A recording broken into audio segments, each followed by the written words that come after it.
और चीनी पर खबर ये आई है, जो हमें सूत्रों के हवाले से जानकारी मिल पा रही है कि 10 लाख टन चीनी एक्सपोर्ट को मंजूरी मिलने जा रही है। आधिकारिक ऐलान जल्द हो सकता है, जल्द आधिकारिक नोटिफिकेशन जारी हो सकता है। और सबसे पहले जी बिजनेस ने आपको ये खबर दिखाई थी कि सरकार इसके ऊपर गंभीरता से विचार कर रही है कि 10 लाख टन एक्सपोर्ट को मंजूरी दी जाए, और फाइनली अभी होता हुआ दिख रहा है और नोटिफिकेशन जल्द इसको लेकर जारी हो सकता है।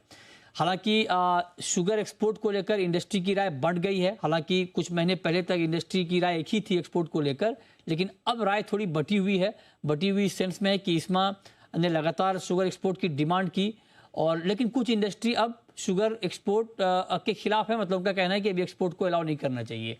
तो हमारे साथ विजेंद्र जी जुड़े हैं। विजेंद्र जी, बहुत स्वागत है आपका। आप बताएं कि ये 10 लाख टन एक्सपोर्ट का फैसला सही है या गलत है? आपके दर्शकों को मेरा नमस्कार। पहली बात यह कि अभी ये सूचना है, नोटिफिकेशन नहीं आया है, तो हमें सब देखना है कि नोटिफिकेशन में क्या निकल के आता है, क्या मोडालिटी होगी, कैसे होएगा, कब होएगा। तो इसलिए थोड़ा जो भी कमेंट है वो प्रोएक्टिव है, और अभी हम वेट करेंगे कंफर्म कमेंट देने के लिए कि क्या नोटिफिकेशन आता है।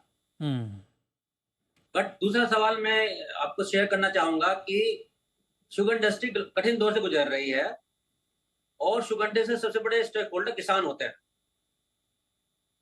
हम एक साल से बात कर रहे हैं कि शुगर इंडस्ट्री किस तरफ जा रही है, और इंडस्ट्री की जो कॉस्ट ऑफ प्रोडक्शन है और सेलिंग प्राइस में मिसमैच हो रहा है। आज इंडस्ट्री लगभग सारे लोग चीनी जो बेच रहे हैं और कॉस्ट ऑफ प्रोडक्शन नीचे बेच रहे हैं, तो उसको लेकर के बड़ी भारी चिंता है। और उसके लिए हमने सरकार, पॉलिसी मेकर से बहुत बार गुहार की है, रिक्वेस्ट की है कि इसमें कुछ करिए। और सबको बताया कि सोल्यूशन 3 ही है: इथेनॉल प्राइस बढ़ाना, MSP बढ़ाना, और एक्सपोर्ट मेरे हिसाब से थर्ड प्रायोरिटी पे आता है। आप अगर देखिए 2 साल में FRP 350 पर टन बढ़ चुका है, और जो चीनी की कीमत है आज मार्केट में जो फैक्ट्री बेच रही है वो लास्ट से 2-3 रुपए कम गिर गया है। अगर हम सीक्वेंस में देखें तो इथेनॉल प्राइस इंक्रीज सबसे बड़ा सोल्यूशन, अच्छा सोल्यूशन है। अगर इथेनॉल प्राइस बढ़ जाता है इन लाइन विद FRP, तो शुगर प्रोडक्शन ऑटोमेटिकली बैलेंस हो जाएगा, और डिमांड सप्लाई बैलेंस होगी, तो शुगर प्राइस भी ऑटोमेटिकली इंप्रूव हो जाएंगे। हाउएवर अगर MSP बढ़ता है तो वो डबल प्रोटेक्शन होता है कि बहुत सारी इंडस्ट्री जो बिलो कॉस्ट ऑफ प्रोडक्शन बेच रही है वो रुक जाएंगी। एक्सपोर्ट एक अपॉर्चुनिटी सॉल्यूशन है, ये बूस्टर डोज है, या स्टार्ट की तरह कभी कभी यूज करना चाहिए जब हमें बहुत इमरजेंसी हो।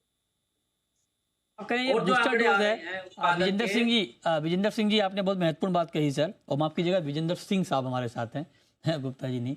तो विजेंद्र जी, मैं एक सवाल, आप कह रहे हैं कि एक्सपोर्ट को एक बूस्टर डोज की तरह इस्तेमाल करना चाहिए। मैं आपसे जानना चाह रहा हूं, क्योंकि इंडस्ट्री की राय थोड़ी बटी हुई है। बटी हुई सेंस में है कि जो पहले के प्रोडक्शन के नंबर थे और अब जो नंबर आ रहे हैं वो थोड़े कम आ रहे हैं।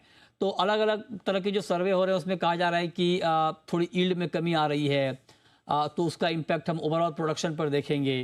कुछ लोग तो ये कह रहे हैं कि एक्सपोर्ट अलाउ करने से सिचुएशन बहुत टाइट हो जाएगी। मैं, चूंकि आप इंडस्ट्री को बहुत बेहतर तरीके से समझते हैं, मैं आपसे जानना चाहता हूं कि क्या ये 10 लाख टन एक्सपोर्ट से वाकई हमारी डिमांड सप्लाई का सिचुएशन कुछ बिगड़ेगा? क्या डोमेस्टिक मार्केट में कुछ आशंका रहेगी प्राइस बढ़ने की?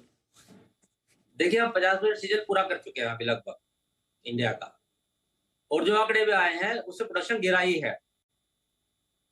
यूपी में अभी रेटून खत्म होएगा और प्लांट चालू होएगा, और महाराष्ट्र कर्नाटका में प्लांट खत्म होगा, रेटून चालू होएगा। इससे जो प्रोडक्शन नंबर आएंगे वो देखने वाली बात है, पर जो अंदाजा लग रहा है वो प्रोडक्शन गिरने वाला ही है, बढ़ने वाला नहीं है। और आंकड़े जो बोल रहे हैं कि उसमें हमें सरप्लस चीनी नहीं दिखा दे रही है अभी। लेकिन ISMA का कहना है कि कोई ऐसी दिक्कत नहीं आने वाली है, हमारी जितनी डिमांड है उसके मुकाबले सप्लाई पर्याप्त है, और अगर हम 10 लाख टन एक्सपोर्ट कर देते हैं तो उससे ओवरऑल सप्लाई सिचुएशन पे कोई फर्क नहीं पड़ेगा, डोमेस्टिक प्राइस पे कोई फर्क नहीं पड़ेगा। इस पर आप क्या कहेंगे?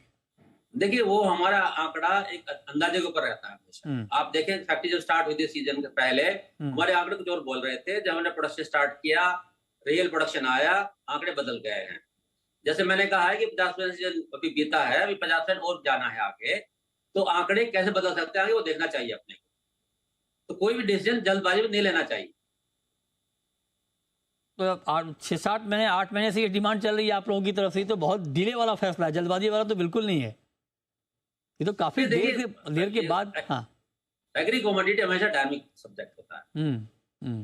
हम जब सीजन स्टार्ट किए तो नंबर कुछ और आ रहा था, अभी नंबर कुछ और आ रहा है। ये नंबर आपका देखिए, आ रहा है ना, नंबर इस्मा चलता इस्मा तो रहेगा। कह रहा है कि नंबर में कोई दिक्कत नहीं है।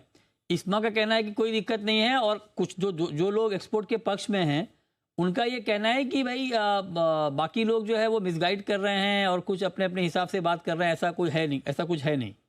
देखिए, फॉर मी एक्सपोर्ट और दूसरे मेरे हिसाब से सोल्यूशन इंपॉर्टेंट है। मीडिया क्या होगा वो जरूरी इंपॉर्टेंट नहीं है। सोल्यूशन क्या है कि शुगर प्राइस बढ़ने चाहिए इंडियन मार्केट में। हमारे लिए चीनी महंगी करवा रहे हैं सर आप। विजेंद्र जी, मैं कह रहा हूँ हमारे लिए चीनी महंगी करवाना चाह रहे हैं आप। सॉरी, आवाज नहीं आ रही है। कह रहा हूँ हमारे लिए आप चीनी महंगी करवाना चाह रहे हैं। नहीं, देखिए चीनी से सस्ता आइटम है आगे दुनिया में, हिंदुस्तान में उससे सस्ता क्या चीज मिलती है देख लीजिए ना आप। चीनी से सस्ता कोई चीज मिलती है मार्केट में, देख लीजिए आकर के आप कभी। बात ठीक है। अच्छा, एक बात, चीनी का देखिए, चीनी के हम जो पक्षदार जो करते हैं, हम अपने लिए नहीं करते, हम किसान के लिए करते हैं। अल्टीमेटली सबसे बड़ा स्टेक होल्डर किसान है हमारे साथ में। ओके, तो कन्वर्टर है। हाँ। तो सर मतलब अगर डायरेक्टली मैं आपसे पूछूं विजेंद्र जी कि क्या ये 10 लाख टन के एक्सपोर्ट से हमारा डिमांड सप्लाई का सिचुएशन टाइट होगा, तो आप क्या कहेंगे? देखो, मैं अपना कमेंट रिजर्व रखूंगा क्योंकि अभी सीजन आधा बचा है। हाँ, और सीजन बदलता रहता है, फोर्टनाइट में प्रोडक्शन नंबर आते हैं।